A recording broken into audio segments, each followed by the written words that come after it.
हाथ मत लगाइए, नहीं हाथ मत लगाइए, हाथ मत लगाइए। अभी लगाया आपने, अभी लगाया आपने, अभी लगाया आपने। अब नहीं जाएगा, अब बेच के दिखाइए, आपकी कोई भी नहीं जाएगा। इसमें मार दो, गोली मार दो, फांसी चढ़ा दो, इससे ज्यादा तो नहीं करोगे। मुस्कुराइए मत, सब परेशान हैं, आप मुस्कुराइए, यही आपकी इंसानियत है। आज के टाइम पे आदमी अपनी पीड़ा लेके, मृतक की माँ थी, इनके पास अगर गुहार लेने आ गए तो उसका ये सिला है कि माँ को भी अलग कर दिया, उन परिजनों को जेल भेज दिया और हम यहाँ बैठे हैं। पहले भगाया हमें, हम कितना भागे। ये आपके घर का है, आपकी जागीर है, ये ऑफिस जनता का ही है, ये ऑफिस भी। बाहर किस अधिकार से जाए हम थोड़ी कर रहे हैं। आप हमें पेपर दिखा दो, आपके नाम है ये, तो चले जाएंगे हम आपकी जागीर छोड़ के। वो माँ को बेइज्जत करके, जिसका बेटा मर गया उसे बेइज्जत करके वो रोती भी गई बाहर। ये इनका इंसाफ है, ये इनकी इंसानियत है। उन्होंने कहा कि दूसरी एप्लीकेशन दे दो, उनके दफ्तर के बाहर खड़े होके अगर दूसरी एप्लीकेशन की बात कर रहे हैं, वो भी इन्हें मंजूर नहीं है। क्यों? बाप दादा की जागीर है, जनता का ही है सब। और 5 लोग थे, ये नहीं सुनते किसी की, इनके घर चले जाओ, ऑफिस चले जाओ, वहाँ किसी की सुनवाई नहीं है। अब यही तरीका बचा है, बस मरेंगे। अब मार दो, गोली मार दो, फांसी चढ़ा दो, इससे ज्यादा तो नहीं करोगे। प्रोटोकॉल कहाँ, ये इंसानियत का ही पालन कर ले। प्रोटोकॉल तो गई बहुत दूर, कानून का ही कर ले। इसमें बात कीजिए, आपने शासन महोदय को जिस आरोप में गिरफ्तार किया, वो आरोप क्या है? थाने में ले गए थे, महिला थाने में।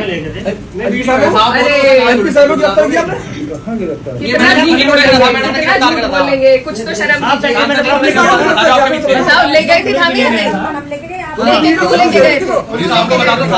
इनको बता दो, इनको अवगत करा दो, अपनी इनसे पूछ लो। गिरफ्तार किया, उनका चालान करके जेल भेजना इस सरकार की विफलता है।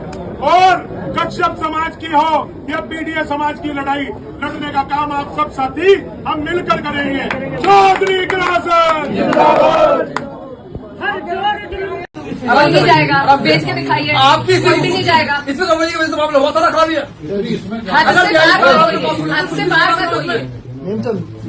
मृतक की माँ मेरे साथ थी, पहले डीआईजी साहब ने बदतमीजी करी उस बुजुर्ग महिला के साथ, फिर आप लोगों ने बरगला के आधे लोगों को जेल भेज दिया।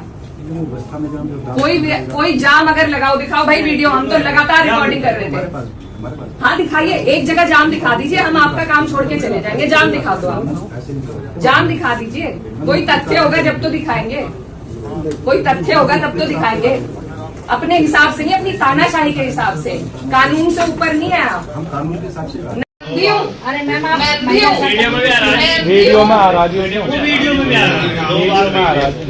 आज आप और हम जिस वजह से यहाँ बैठे हैं, ये एक ऐसी माँ की पीड़ा है जिसने अपने बच्चे को खोया, उसके बच्चे की बेरहमी से हत्या कर दी गई, और वो जब इंसाफ के लिए गुहार लगाने के लिए आई तो बदल में उन्हें ही जेल में डाल दिया गया। तो आज हम उस इंसाफ के लिए यहाँ खड़े हैं, और ये आज अगर उनके साथ है तो ये कल को आपके हमारे किसी के भी साथ हो सकता है। तो इस नेक काम के लिए, उस माँ की पीड़ा को देखकर आप सब यहाँ मेरे साथ खड़े होने, कंधे से कंधा मिलाने आए। मैं इस जन्म में आपका एहसान नहीं भूल पाऊंगी, आपका बहुत बहुत शुक्रिया। लेकिन अब हमारे बड़े जितने भी लोग यहाँ पर जो तब से मेहनत कर रहे हैं कि कोई बात बन जाए, उनकी रिहाई हो जाए, वो लोग कुछ बात करना चाहते हैं, और ये लोग चाहेंगे कि हमारी तरफ से कोई ऐसी बात हो जिससे वापस हम पे ही मुकदमे हो जाए।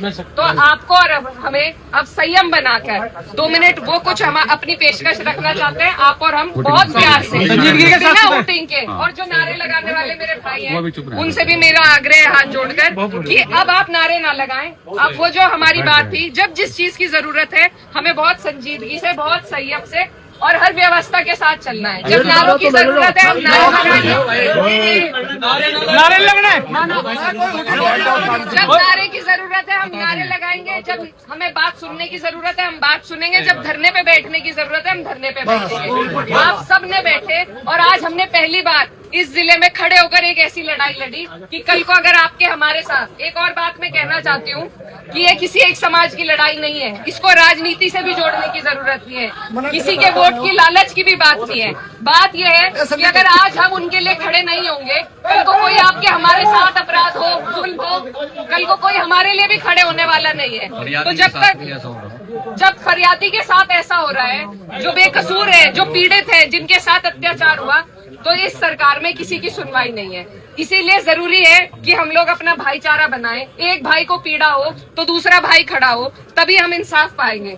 चाहे वो किसी भी समाज से हो, वो हिंदू हो, मुस्लिम हो, जाट हो, गुज्जर हो, ठाकुर हो, कश्यप हो, दलित हो, किसी भी समाज से हो, हमें एक दूसरे के अन्याय में हमें सबके साथ खड़ा रहना जरूरी है। ये आपका और हमारा ईमान भी है, ये आपका और हमारा मजहब भी कहता है, और यही हमारा फर्ज भी है। तो आप सबसे अपील है कि आप लोग आज शॉर्ट नोटिस पे आप यहाँ पर आए, आपने अपनी बहन की हिम्मत बढ़ाई, आपने उस माँ की हिम्मत बढ़ाई जिसके साथ इतना बड़ा अत्याचार हुआ।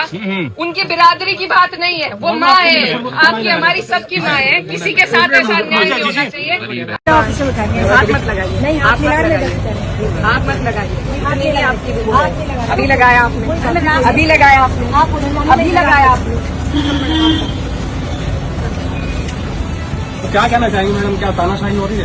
देख ही रहे हैं आप, अगर एक सांसद एक पीड़ित परिवार के साथ डीआईजी से मिले और डीआईजी पीड़ित परिवार को उनके सामने कहे कि जाइए, जो हमें करना है हम करेंगे, तो ये तानाशाही है। और फिर हमें यहाँ लाया गया है महिला थाने से। चलो ना अब आगे आगे, तो आपने मना कर, मेरे हाथ क्यों लगा रही?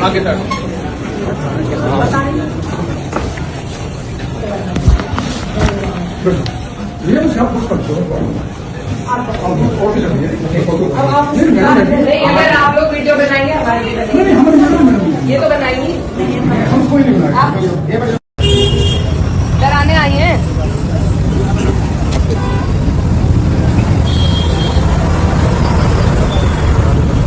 हाँ, इधर से दिख रही हूँ मैं ठीक से, सुननी भी आनी चाहिए।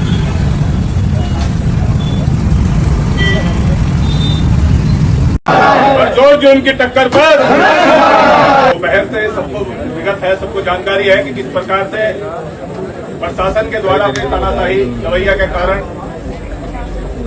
जनता का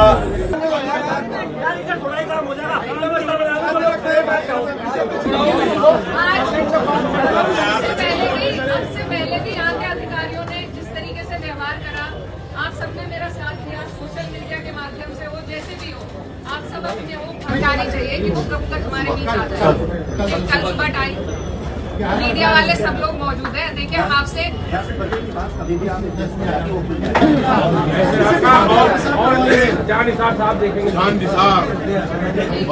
धन्यवाद। निकाल लें। बताइए मैडम, क्या मामला था ये? एक मिनट भैया, पीछे पुलिस वाले हमें डीआईजी ऑफिस की पार्किंग से गिरफ्तार कर महिला थाने में लेकर आए थे, क्योंकि हम वहाँ एक पीड़ित माँ के साथ गए थे, जिसको बेइज्जत करके वो रोती हुई डीआईजी ऑफिस से बाहर निकली। हमने उस पर अपनी बात रखी। उसके बाद जो पुलिस है उन्होंने अपनी तानाशाही करते हुए, वहाँ ना तो रोड ब्लॉक था, हमारे पास भी वीडियो मौजूद है, लेकिन उसी का बहाना लेके कि आपने ट्रैफिक रोका, हम पार्किंग में खड़े थे, ट्रैफिक का बहाना बना के हमें यहाँ महिला थाने लाया गया है। यही सब ड्रामेबाजी चल रही है। इंसाफ किसी को इन्हें देना नहीं है, किसी की गुहार इन्हें सुननी नहीं है। अगर वो महिला जो बेचारी गरीब है, बुजुर्ग है, अगर उसकी बात अधिकारी सुन लेते तो शायद उन्हें मेरी या और किसी अन्य नेता की जरूरत भी नहीं थी। लेकिन ये किसी की बात सुनने को तैयार नहीं है, किसी की पीड़ा समझने को तैयार नहीं है। वो महिला कोई छोटे केस में नहीं आई थी, उनके बेटे को बेरहमी से मारा गया है। उस सिलसिले में वो अपनी जांच से संतुष्ट नहीं थी, इसलिए डीआईजी साहब के पास आई थी। उनको बेइज्जत करके वो महिला, रोती हुई बुजुर्ग महिला, वो उस ऑफिस से निकली है। उसके बाद मैंने अपना विरोध जताया और फिर हमारे साथ ये दबाव बनाने के लिए हमें ये थाने ले। अच्छा मैडम, वो महिला कहाँ की रहने वाली थी मैडम? वो दसाले गांव की रहने वाली है, शामली जिले में पड़ता है। पिछले अगर आप फॉलो कर रहे होंगे, उनके बेटे की हत्या हुई थी, उस सिलसिले में, उसकी जांच के सिलसिले में हम इनसे मिलने आए थे, लेकिन उनको कोई उनके लिए कोई हमदर्दी इस प्रशासन में मौजूद नहीं। डीआईजी साहब ने आपकी सुनी बात? डीआईजी साहब ने पहले हमारी बात सुनी और फिर साफ तौर से महिला को हर चीज के लिए मना कर दिया, जिसपे वो भावुक हो गई, जो कि स्वाभाविक है, वो माँ है, तो उनको वहां से बाहर निकाल दिया गया। वो उनकी बेइज्जती हुई, वो बेचारी उठ के वहां से बाहर चली गई।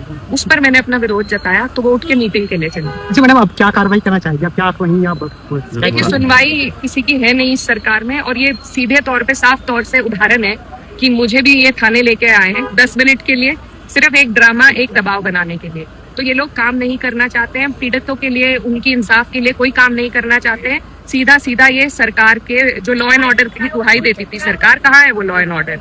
अब मेरे ही जिले में कितनी हत्याएं हो चुकी है, शामली जिले आप में। सांसद हैं, आपके साथ जो हुआ आप इसको बात को उठाइए कहीं जी पे। नहीं, मेरे साथ जो हुआ वो प्राथमिकता नहीं है मेरी, जो उस बूढ़ी बुजुर्ग महिला के साथ हुआ है वो मेरा अपमान है। ठीक हो जाएगा। देश की हर बड़ी खबर और राजनीति की सीधी बात के लिए जुड़े रहिए भारत राजनीति नेटवर्क के साथ।